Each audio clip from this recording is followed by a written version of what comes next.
Hello everyone. Welcome to my channel Vivek Gautam. और आज मैं आप सबके लिए लेकर आया हूँ viva questions of EDTA titration, या फिर इस टाइट्रेशन का दूसरा नाम होता है कॉम्प्लेक्सोमेट्रिक टाइट्रेशन। तो कॉम्प्लेक्सोमेट्रिक बोलें या फिर ईडीटीए टाइट्रेशन बोलें, दोनों एक ही बात है। उसके वाइवा क्वेश्चंस लेकर आए हैं। सब्जेक्ट है इंजीनियरिंग केमिस्ट्री, सब्जेक्ट कोड है BT101। और यहाँ पर हम लेंगे क्वेश्चंस विद आंसर्स जो आपके RGPV ऑनलाइन प्रैक्टिकल्स एग्जाम्स के लिए काफ़ी महत्वपूर्ण हैं। तो चलिए स्टार्ट करते हैं और आज लेते हैं एक्सपेरिमेंट नंबर 1 से क्वेश्चंस एंड आंसर, और सीधे चलते हैं क्वेश्चंस की तरफ। लेते हैं question number 1। What is hardness? Hardness क्या होती है? The soap consuming capacity of water is known as hardness. Water की सोप को कंज्यूम करने की जो कैपेसिटी होती है उसी को बोलते हैं hardness. Question number 2। What are the types of hardness? Hardness के कितने प्रकार होते हैं? Answer, hardness are of two types. Hardness दो तरह की होती है, temporary hardness and permanent hardness. Question number 3। What is the difference between temporary and permanent hardness? Temporary और परमानेंट हार्डनेस के बीच में क्या बेसिक डिफरेंस होता है, कैसे हम उसको डिफरेंशिएट कर सकते हैं? आंसर है, temporary hardness is that which can be easily removed by simple boiling of water. यानी टेम्परेरी हार्डनेस वो हार्डनेस है जो आसानी से पानी को बॉयल करने से दूर हो जाती है, while permanent hardness still remain और परसिस्ट इवन आफ्टर बॉइलिंग। और परमानेंट हार्डनेस वो हार्डनेस होती है जो सिंपल बॉइलिंग से दूर नहीं होती है, या बॉइलिंग के बाद भी जो हार्डनेस बची रह जाती है उसको बोलते हैं परमानेंट हार्डनेस। और ये इसका बेसिक डिफरेंस है। Question number 4।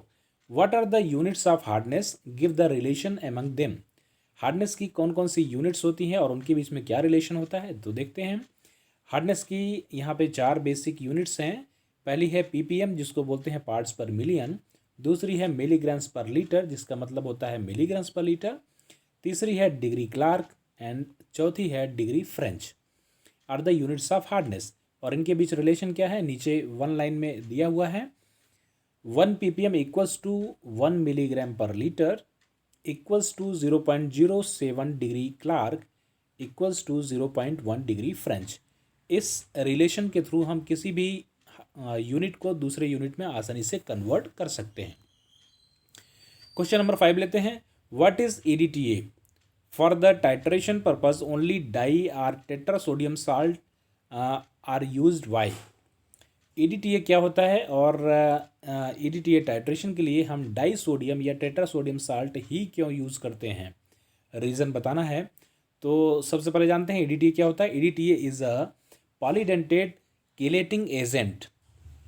ये एक पॉलीडेंटेट जिसमें बहुत सारे डेंटेट होते हैं, इस तरह का किलेटिंग एजेंट होता है, और इसका पूरा नाम होता है ethylene diamine tetra acetic acid. Ethylene, E for ethylene, D for diamine, T for tetra, and A for acetic acid. For the titration purpose, only tetrasodium salt are used just because of its less solubility in water. Actually में जो pure EDTA होता है वो water में just insoluble होता है या less soluble होता है, जिसकी वजह से इसको हम टाइट्रेशन पर्पज़ में यूज़ नहीं कर पाते हैं। बट अगर इसका सोडियम के साथ में रिएक्शन करा देते हैं तो उसका डाई सोडियम या टेट्रासोडियम साल्ट बनता है, जिसकी सॉल्युबिलिटी वाटर में होती है, और उसको हम इस टाइट्रेशन में as a chelating agent use कर पाते हैं। तो आगे चलते हैं क्वेश्चन नंबर 6 पे। Which indicator is used in this titration? What is the pH range? इस टाइट्रेशन में कौन सा इंडिकेटर हम यूज़ करते हैं और उसका pH रेंज क्या होता है? तो यहाँ पे हम जो इंडिकेटर यूज़ करते हैं उसका नाम है एरियोक्रोम ब्लैक टी, या इसको ई साइलेंट बोले तो आर साइलेंट बोले तो यूरोक्रम ब्लैक टी इसको पूरा नाम है, और इसको शॉर्ट में EBT के नाम से जानते हैं। Is used as a indicator, और इस EBT को एज ए इंडिकेटर की तरह यूज़ करते हैं। इसका कलर ब्लू होता है, और ये pH रेंज 8 to 10 के बीच के pH पे वर्क करता है। Question number 7। Which buffer is used in this titration? What is need of adding buffer? इस टाइट्रेशन में एक बफर सोल्यूशन का इस्तेमाल होता है, तो वो किस लिए यूज़ होता है, और उसको ऐड करने की आवश्यकता क्यों पड़ती है? तो आंसर होता है इसका, अल्कलाइन बफर यूज़ करते हैं। इस टाइट्रेशन में जो बफर हम यूज़ करते हैं, बफर एक्चुअली में दो तरह के होते हैं, अल्कलाइन और एसिडिक बफर। तो इस टाइट्रेशन में हम अल्कलाइन बफर का इस्तेमाल करते हैं, और वो एक्चुअली क्या होता है, the mixture of NH4Cl and NH4OH। NH4Cl और NH4OH का मिक्सचर होता है, is used as a buffer in this titration.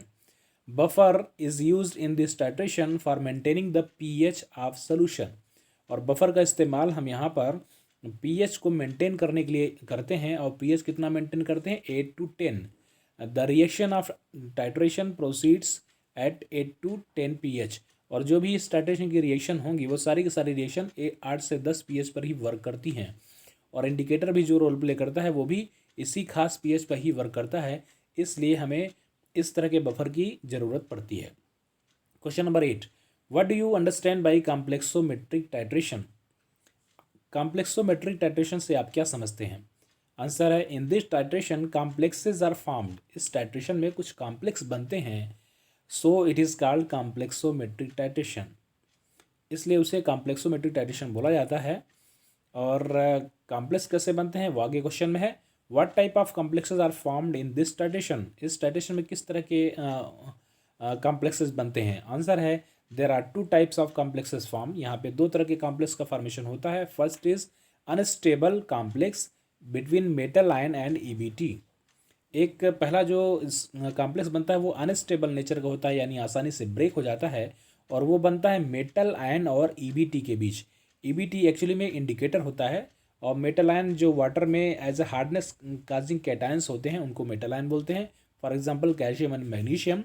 तो वो मेटल आयन और EBT के साथ में जब कॉम्प्लेक्स बनता है, और उस कॉम्प्लेक्स का एक कलर होता है, खास कलर होता है वाइन रेड कलर। तो इस तरह का जो वाइन रेड कलर का कॉम्प्लेक्स बनता है वह एक्चुअली में अनस्टेबल होता है। दूसरा स्टेबल कॉम्प्लेक्स, और एक स्टेबल कॉम्प्लेक्स बनता है, और वो किसके किसके बीच में बनता है, मेटल आयन एंड EDTA के बीच में। मेटल आयन और EDTA के बीच में जो कॉम्प्लेक्स बनता है उसको स्टेबल कॉम्प्लेक्स बोलते हैं, और उसका कलर होता है नो कलर, कलरलेस होता है। Question number 10, the colour of solution changes from wine red colour to blue at the end point, explain. जो सोल्यूशन का कलर होता है वो वाइन रेड से एट द एंड वो ब्लू कलर में कन्वर्ट हो जाता है, टर्न आउट हो जाता है। ऐसा क्यों होता है, एक्सप्लेन कीजिए। आंसर है, eight the end point EDTA attack on unstable complex. And point पे EDTA जो होता है वो अनस्टेबल कॉम्प्लेक्स पे अटैक करता है, जो मेटल आयन और EBT के बीच में बना होता है, जिसका कलर वाइन रेड होता है, और उसको ब्रेक करता है। Then EDTA form a complex with metal ion, और इसके बाद EDTA मेटल आयन के साथ में एक कॉम्प्लेक्स का फॉर्मेशन करता है जो कलरलेस होता है और स्टेबल होता है।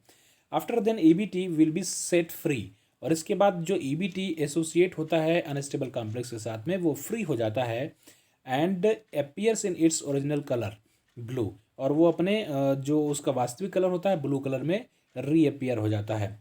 That's why eight the end point solution becomes blue colour, और इसी वजह से जो एंड पॉइंट का हमारा सोल्यूशन होता है वो ब्लू कलर में मिलता है। यानी स्टार्टिंग में वाइन रेड होता है, फिर कन्वर्ट होकर वो ब्लू कलर में चला जाता है।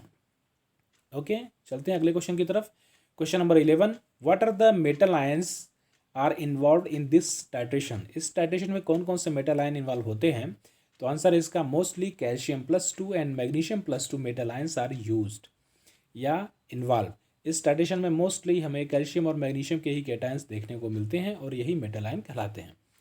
Question number 12, which complexing agent are used in this titration. इस टाइट्रेशन में कौन सा कॉम्प्लेक्सिंग एजेंट यूज होता है? तो आंसर है Na2EDTA और Na4EDTA salts are used as a complexing agent. Complexing agent की तरह यहाँ पे या तो डाइसोडियम साल्ट ऑफ EDTA या फिर टेट्रासोडियम साल्ट ऑफ EDTA का इस्तेमाल होता है। Question number 13, describe the reactions taking place during the course of titration. Titration के समय पर जो रिएक्शंस होती हैं उस रिएक्शन को आपको डिस्क्राइब करना है। तो यहाँ पे 3 तरह की रिएक्शन दी हुई हैं। फर्स्ट है कैल्शियम और मैग्नीशियम, ये जो मेटल आयन होते हैं, ये पहला इनका संपर्क होता है EBT के साथ में जो इंडिकेटर होता है, और इनके साथ संपर्क होते ही एक तरह का कॉम्प्लेक्स बनता है जो वाइन रेड कलर का होता है। किसके किसके बीच में बनता है? कैल्शियम, मैग्नीशियम, मेटल आयन और EBT के बीच में बनता है। इसका कलर होता है वाइन रेड, और ये अनस्टेबल नेचर का होता है। दूसरी रिएक्शन होती है, ये जो कैटायंस प्रेजेंट होते हैं वाटर में कैल्शियम और मैग्नीशियम के फॉर्म में, जिसको मेटल आयन बोला जाता है, वो दूसरी बार अब EDTA के साथ में रिएक्शन करता है और एक और कॉम्प्लेक्स बनाता है जो कैल्शियम और मैग्नीशियम EDTA के बीच में बनता है, यानी मेटल आयन और EDTA के बीच में बनता है, और ये कलरलेस होता है और स्टेबल नेचर का होता है। और इसके बाद वाटर में किसी भी तरह के कैटायंस प्रेजेंट नहीं होते हैं। जो कुछ पहले थे वो EBT के साथ में कंबाइन हो चुके, जो कुछ फ्री बचे थे वो EDTA के साथ में कंबाइन हो चुके हैं। अब वाटर में अब फ्री कैटायंस अवेलेबल नहीं हैं और EDTA को हम और रन कर रहे हैं, जो कि अभी हमारा एंड पॉइंट नहीं आया है। तो EDTA को जब हम रन करते हैं तो EDTA सर्च करता है कि कोई कैटायन फ्री अवेलेबल है कि नहीं। जब नहीं देखता है कि कोई भी कैटायन फ्री अवेलेबल नहीं है, तब वो सॉफ्ट टारगेट ढूंढता है। और सॉफ्ट टारगेट कौन सा होगा? Unstable complex. अनस्टेबल कॉम्प्लेक्स जो मेटल आयन और EBT के बीच में बना है उस पर अटैक करता है, उसको ब्रेक करता है, और वहाँ से जो कैटायंस जो मेटल आयंस रिलीज होते हैं उनके साथ में कंबाइन होकर कॉम्प्लेक्स बनाता है। और कैसे कॉम्प्लेक्स बनाएगा? कैल्शियम मैग्नीशियम और EDTA के साथ कॉम्प्लेक्स बनाता है जो कलरलेस होता है और स्टेबल नेचर का होता है।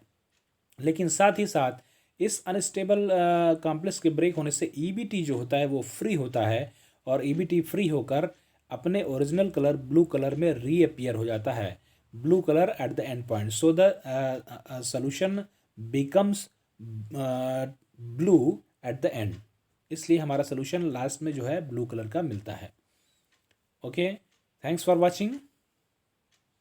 Till then, like, share and subscribe. Thank you.